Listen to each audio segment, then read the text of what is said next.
Terima kasih. Assalamualaikum warahmatullahi wabarakatuh. Ketemu lagi dengan saya Dwi Prasetyo, matematika ekonomi. Kita akan mencoba membahas ya apa di sini yang akan kita bahas pengaruh pajak spesifik terhadap keseimbangan pasar.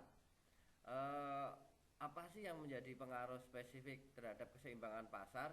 Yang jelas adalah ketika pajak spesifik diterapkan kepada keseimbangan pasar, di sisi penawaran akan berubah. Di sini kita punya apa itu fungsi daripada penawaran itu sendiri ya. Yang pertama adalah PS sama dengan A plus BI, maka akan berubah ya menjadi PS sama dengan A plus BI plus T. T tersebut adalah pajak spesifik ya. Di sini kita bisa melihat ya, PS sama dengan A plus T plus BI. Sehingga yang berubah apanya? Yang berubah adalah konstanta atau A-nya. Kita bisa melihat itu. Selanjutnya kita punya kasus nih, sehingga nanti kita bisa jelas. Yang pertama adalah fungsi permintaan ditujukan pada persamaan PD, berarti permintaan 15 min Hi. Penawarannya adalah PS sama dengan 3 plus 0,5 Hi. Terhadap barang tersebut dikenakan pajak sebesar Rp3 per unit. Lalu carilah berapa harga dan jumlah keseimbangan setelah kena pajak. Yang setelah itu gambarkan grafiknya. Selanjutnya berapa beban pajak yang ditanggung konsumen. Yang selanjutnya adalah berapa beban pajak yang ditanggung produsen. Terus berapa beban pajak yang ditanggung oleh pemerintah. Nah, itu yang akan kita coba cari. Selanjutnya ketika kita sudah apa yang kita tentukan, kita kan kemarin telah membahas ya keseimbangan pasar awal. Berarti di sini kita punya sisi penawaran P sama dengan 3 plus 0,5 Hi. Selanjutnya penawarannya adalah permintaannya PD sama dengan 15 min Hi. Ketika terkena pajak yang spesifik, maka di sini tambahkan 3 pajak spesifik. Maka bisa saja menjadi P sama dengan 3 yang ada di depan ditambahkan 3 yang di sini, sehingga 6 plus 0,5 Hi ya. Jelas ya. Setelah kita punya seperti itu, maka di sini 15 min Hi sama dengan 3 plus 0,5 Hi plus 3. Maka 15 min di sini 6 dipindahkan ke sini, maka hasilnya berapa? 15 min 6 sama dengan Hi plus 0,5 Hi.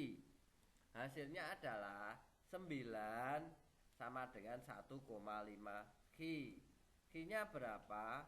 9 dibagi 1,5 Hi. Hasilnya adalah 6. Jika Hi sama dengan 6, maka P-nya berapa?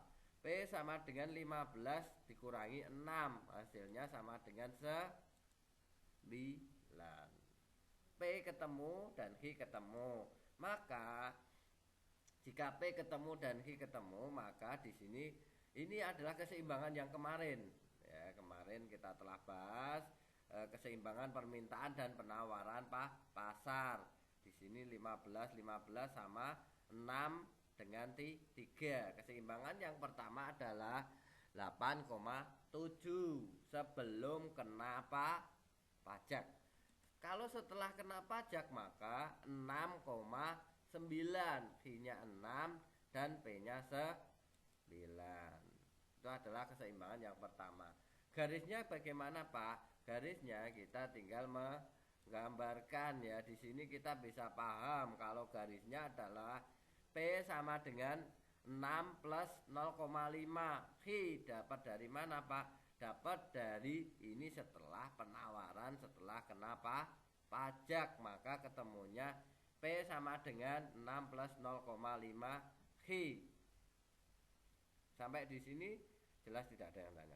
Selanjutnya adalah P sama dengan 3 plus 0,5 Hi. Ini adalah sebelum kena pajak. Terus selanjutnya penawaran ada, atau di sini adalah sisi permintaan, P sama dengan 15 min Hi. Sehingga ketemunya adalah sebagai berikut.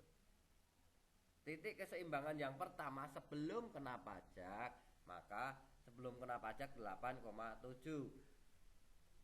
Barang yang dihasilkan 8 dengan harga 7 rupiah.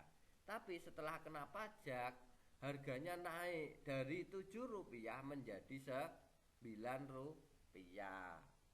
Terjadinya kenaikan harga di sisi penawaran ini dikarenakan kenapa pajak tersebut. Tuh. Ya. Selanjutnya di sini kita bisa paham ya, beban pajak yang ditanggung konsumen berapa Pak? Teks konsumen ini ada di bukunya Dumairi, halamannya bisa kita cari terkait dengan penerapan fungsi linear dari penerapan fungsi linear. TK sama dengan PE aksen, harga setelah kena pajak dibagi dengan harga sebelum kena pajak. Yang jelas 9 dikurangi itu 7. Kenaikannya 2. Dapat berapa persen Pak? 2 itu adalah 67%. Diambil dari mana?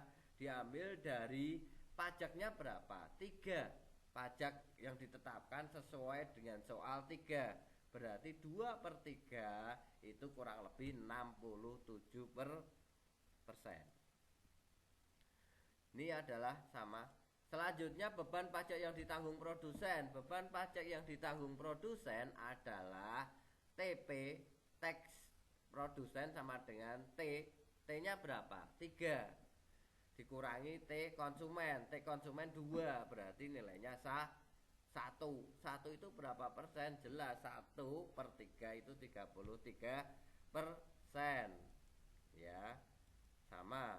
Pajak yang diterima pemerintah jelas ya. T sama dengan Q aksen dikali T. Ya. Berapa sih T-nya? Apa Q aksennya? 6 dikali 3. Hasilnya 18. 6 dari mana Pak? 6 dari perubahan kuantitas. Yang perubahan awalnya adalah 8, mampu menjualkan barang 8. Ketika harganya naik, maka barang yang dijual hanya mampu menjualkan 6. Kenapa? Karena harganya naik, terkena pajak, sehingga 6 dikali 3, hasilnya adalah 18. Nah itu ya, sama. Pilihlah salah satu tugas ya. Intinya sama ya. Tugas di sini